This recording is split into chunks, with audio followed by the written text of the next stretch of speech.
And I think so many of us have broken hearts.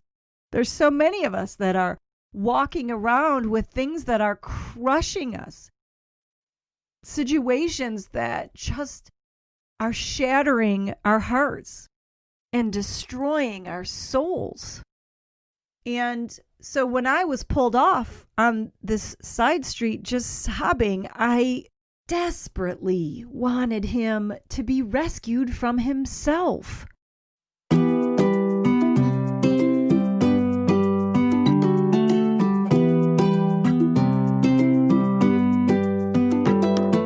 Welcome to The Onion Peel, a show where we get real, raw, and honest about life. It's a space where authenticity lives and hope resides. The Onion Peel is a place where we peel back the layers of our stories and discover the unexpected flavoring that each one brings. Hey guys, I'm your host and semi-crazy Christian, Angela McConnell. I'm a middle-aged mom of 5 with a dead husband, and I've been through some shit in my life. Now, I'm on a mission to bring hope to the world. So join me as we journey through this onion and find hope in the tears. You ready to peel this thing?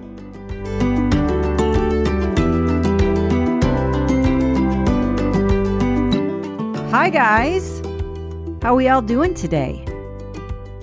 Thanks for being here with me at The Onion Peel. I'm excited to share today's episode. I'm kind of a little feisty in it, but in a really good way. I just am very passionate about the lesson or the wisdom that I gained in this episode. The other thing is that I'm kind of talking a lot of God speak this episode in a sense. So if you are one of my listeners who is on the border, doesn't know if they believe, can't stand God, whatever the case, it's all cool. And I just invite you to listen, and you can do with it what you may.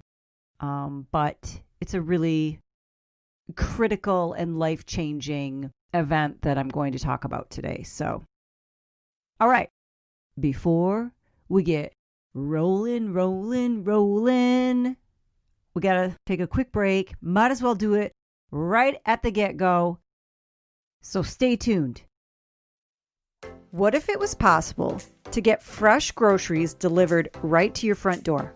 Think of all the time that you'd have. Well, Instacart gives you unlimited grocery delivery for one low monthly fee. Way better than the other guys that nickel and dime you every time you use their app. And if you forget one ingredient while you're making dinner, Instacart can deliver that ingredient to your front door in as little as 1 hour. Every item is hand selected to your personal preference, so if you want extra ripe bananas, then that's what they'll shop for. There are also multiple stores that you can shop from, all in the same trip if needed. To start your free 14-day trial, follow the link in my show notes to let Instacart know that I sent you and also to help support the show. With Instacart, you'll never have to step foot in a grocery store again. Okay, so let's get into today's story time. So I want to start by sharing actually something that I had forgotten about. And as I was re-listening to my voice memos, I radically remembered this event because it rocked me to my core. And I honestly think that it was a big proponent to why I'm even here doing what I do now with my podcast and all my social media, was because this particular moment in time, this particular experience just broke something inside of me, but in the best way. So, what was this great event? Well, I remember I had been coming home from taking the kids to some sort of practice. I can't remember. Just know I was coming back home from the school. And I had been contemplating in my head as I was driving about a bunch of recent compliments I had received. And what triggered that was because I had just dropped the kids off at the school, and one of the moms had said to me, "You are just such an incredibly strong person." And so I was thinking about that as I was driving and processing the fact that, man, lately a lot of people have been saying that same kind of thing to me. And I remember just thinking, geez, that's interesting, because I don't really feel that strong. Now, at this point, I was 2 years out from Don's death. I was doing okay. I certainly didn't have the view of myself that other people seemed to, but I was learning to find happy moments again, and it was coming out in my personhood. I was probably smiling more, getting a little bit bigger bounce back in my step, that kind of thing. And so I guess people were noticing that I was carrying the outward appearance of hope. So all of this was vacillating through my mind as I'm going home. And all of a sudden, as I looked ahead, I could see this man up in the distance. And he was right in the middle of the road. Now, this road was a super busy road. It was like one of the main thoroughfares. It was 2 lanes headed either way, and then it had a center lane for turning. So technically, it was 5 lanes wide. Lots of activity going on this road, lots of businesses. It was the main drag. And as I'm approaching this man, I could see a couple things. A, he was stumbling. And B, he was dressed pretty nicely. So I knew that it wasn't that he was homeless or anything like that. I figured he was obviously either drunk, on drugs, something. And I obviously was concerned because he's in the middle of this busy road and was having a rather hard time navigating it. And as I began to get closer to him, I recognized him. And my heart sank. Of course, all this is happening extremely fast as I'm literally driving past him. But the closer I became to him, I saw that his forehead had some sort of wound. He probably had either fallen a few days before, and it was all black and blue and kind of scabbed over. He had lost, since I had seen him, which had been several years, a ton of weight to the point where he was almost unrecognizable. He was completely disheveled. And once I realized it was him, I knew that he was drunk because he was an alcoholic. But it had never been this bad. It was a strange place to be intoxicated. All of this happened so fast, and I, of course, drove by because the traffic was going very quickly. And as everything started to hit me, I was like, oh my gosh, that's who I thought it was. And I just almost broke in two. My heart was shattered for him. I obviously flew by him. And as soon as I did, I was like, oh my gosh, somebody's got to do something. I mean, I didn't know what I was going to do, but something had to be figured out. So I turned around, but by the time I turned around, got going the other way, 'cause with traffic and everything, you know how that goes. You have to wait to pull back out. And by the time I was able to go back where I had seen him, he was gone.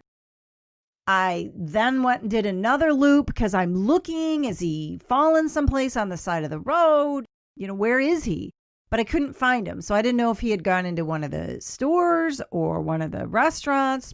I don't know, but I couldn't find him.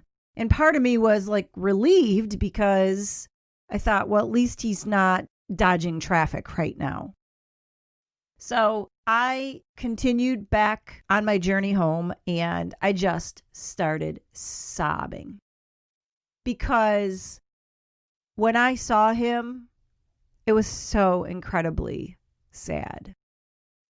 And I knew why he was so sad. And it was a very heavy burden that this gentleman carried. And I started crying so hard that I had to pull over because I couldn't see. It was something inside of my soul just couldn't handle the weight of his pain. It was like God had placed it on me. I'm telling you, just something inside of me broke. And so I pulled over on this small residential street and I just sat there on the side of the road and I just sobbed and I just literally cried out to God and I said, I have to help him. I don't know what to do, but I have to help him. And when I said him, it was more than him. It was people. It was like God was showing me the burden that people carry. And I just wanted them to know what I know. I had come quite a long way in the 2 years since Don's death, and I knew what I had shared with God, and I knew what God had done for me. And I had this burning passion inside of me to want to tell others about the healing power of what God can do with a broken heart. And I think so many of us have broken hearts. There's so many of us that are walking around with things that are crushing us. Situations that just are shattering our hearts and destroying our souls. Now, this particular gentleman had lost a child many years prior to this. And the death of that child was not his fault, but it was due to an accident which was caused due to an oversight on his part. And it was a situation where, because of the fun everybody was trying to have, maybe they shouldn't have been doing what they were doing. But it was also a scenario that any one of us would have been in and not thought anything of it. And unfortunately, in the end, his child ended up dying. And as you can imagine, this man was carrying around an unbearable amount of guilt. How do you live in that? I mean, seriously, for those of you that are parents, how do you live in that? I mean, it's one thing to have your husband shoot himself, but it's a whole nother thing to kind of be responsible for the death of your child. Obviously unintentional, obviously innocent, obviously just trying to have some fun, but then something tragic happens and loss of life occurs. That's a very heavy burden. And so when I was pulled off on this side street just sobbing, I desperately wanted him to be rescued from himself. I wanted him to be saved from the pool of sorrow that he was drowning in. I wanted him to know that he didn't have to carry that around. I wanted him to understand that God is there, that Jesus died to give us freedom from this kind of pain. Now, this man was a believer, and this man was and is a beautiful human being, kind and funny. And he knew all of that. He knew to turn to God, just as Don, my husband, knew to turn to God. But just because we believe doesn't mean that we succeed in walking what we know. Sometimes the darkness just wins. Because we're not perfect. And even though we might logically know the answers, the feeling inside of the grief, of the sorrow, of the guilt, of the disgust, whatever it is, can simply overwhelm us. And this poor man had been carrying around his guilt at that point in time for over 20 years. And it just slowly ate away at his soul. And when I saw him, there was barely nothing left of him. And so today I'm here and I'm going to be bold and I'm going to say, you don't have to live that way. There is restoration available. There is freedom from guilt. There is healing. And I know so many of us think that that's impossible, but I am here to tell you it is not impossible. Because what the hell is the point of being a Christian if we are not going to walk in what God has provided for us? What the hell are we doing? I'm sorry, I'm going to be bold, you guys, because this is so important. And there are times that I just get so passionate about it. And you know what? I woke up today and this is what I was feeling. And so I'm putting it out there. I know that so many of you are sitting in these impossible situations. You're estranged from your adult child. You don't get along with your son-in-law or daughter-in-law, and therefore you've never even met your grandkids. You're divorced and your ex is poisoning your child against you. You've been working 3 jobs for the last 10 years, and you're exhausted trying to get yourself out of this financial hole, and it doesn't ever seem like it's going to happen. You have aging parents or sick parents that are draining you emotionally, financially, and you don't know what you're going to do. Your marriage sucks, and it has for a long time. You've been trying to stop drinking forever, but you don't know how else you can numb the pain. I get it. I get how serious the pain is. I get how hopeless the situation might feel. But damn it, you don't have to live in the pain of that. I'm telling you. I'm not saying it's easy. I will not say it's easy. It's not. But I'm telling you also that it's not as hard as you think. And it's certainly not any harder than walking around sad and miserable and depressed and anxiety filled. That's way harder. You see, all I wanted for this man was for him to have some peace.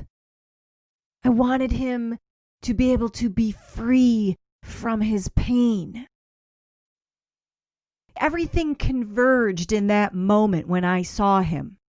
I had been vacillating over why people thought I was strong, when I knew clearly that I wasn't.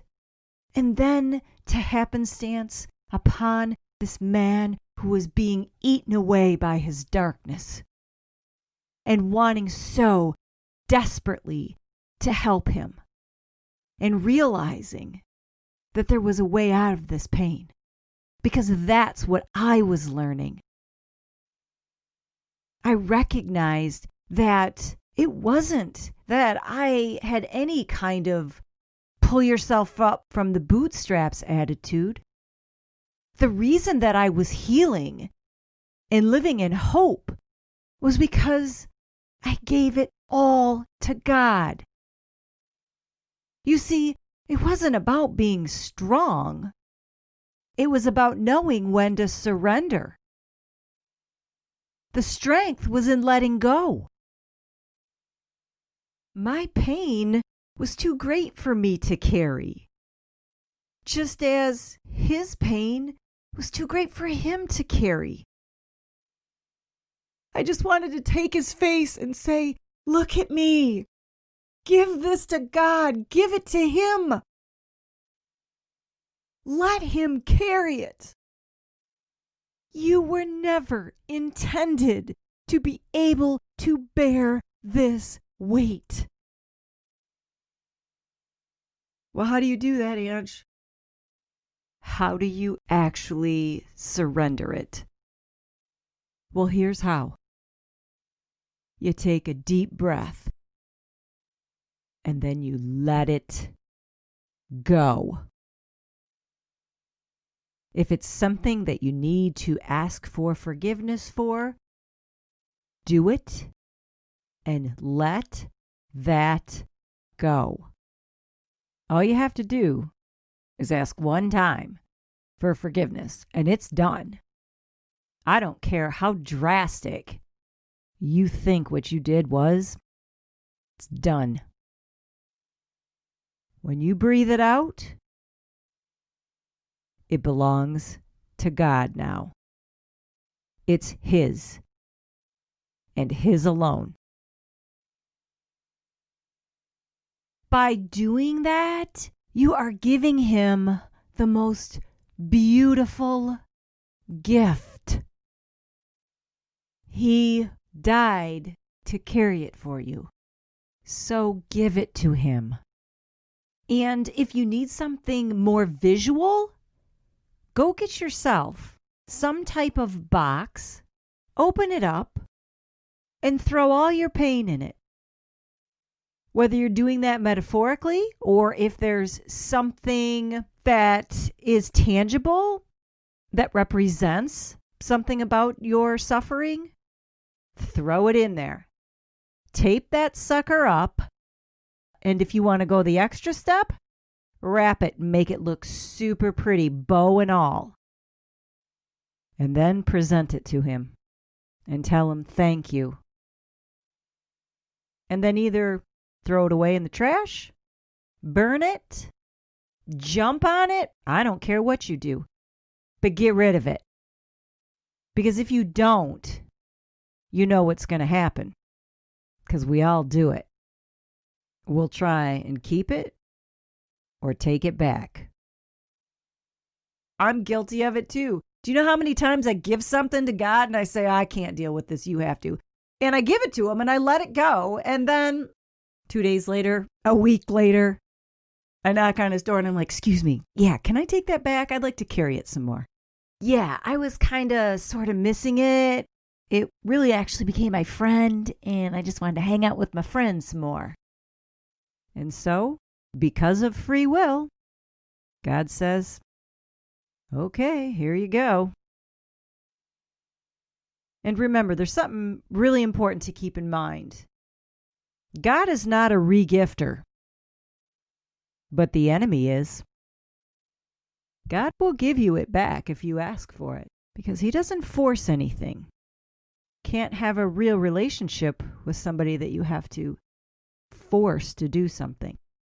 But the enemy will come in your head and say, "Why'd you give your friend away? That pain is what makes who you are. I think you better go back and get it." And what do? We go back and get it. So if you're in a situation that is destroying you, moment by moment, surrender it. And if you already have, surrender it again. Because that's where the strength is. It's in the surrender. And that's what I wanted for the man on the street. I wanted him to let the Lord carry his burden. And I bet that he probably tried. And then he kept taking it back and taking it back and taking it back. And then when we keep doing that, you see our baggage becomes comfortable Our pain becomes our friend because it's what we know. You can't let pain become your friend. You can't. Guilt, regret, grief, those things cannot be your friends. Those things belong to God. They don't belong to you. Give him that gift of your pain. Please, let us all learn from the man on the street. It's not easy. I understand. I realize there's so many of you that have situations that have been ongoing for years. And it's very hard to believe that it could ever change. And you know what, guys? Maybe your situation isn't going to change. I mean, the man on the street doesn't get to have his child back. I didn't get to have my Don back. Your marriage might still end in divorce. Your child may not ever let you see your grandkids. And those are all very hard, and that pain is mighty. And it may feel impossible to be able to believe that healing, wholeness, and restoration is completely available in the middle of all that hurt. But I'm telling you that you don't have to live with the pain even in the worst of circumstances. You can be made whole from anything, regardless if your situation changes or not. You have to believe me on this. Now, I've never seen the man on the street again. I don't even know if he's still alive. He was in pretty bad shape when I saw him. But I'm so glad that I brought up this voice memo so I could remember him, because he changed so much in my life. God used him to break me for humanity, and I am so glad he did, because if I could truly express to you guys how much I really love you all and how much I understand how immobilizing and how deteriorating pain can be, I get it. I get it. And that's why I'm here doing what I do. I just want to help, just like I wanted to help the man on the street. And so the best suggestion or advice that I can give is to say that real strength comes from letting go and letting God. So let's all learn a lesson from the man on the street and show our strength by our surrender. Okay, guys. Whoa. Oh my gosh. That was heavy, but in the best way. All right. So please like, share, follow. I would love it if you would go on Apple Podcasts, you guys, and write me a review. That helps so much, because when people are looking for new podcasts, the reviews are kind of a big thing. So if you could take a minute to do that, I would greatly appreciate it. Yeah, so I guess I will see you in a couple weeks. And with that, it is time to put this onion back in the bin until we talk again. I hope you guys surrender your day. All right. See ya.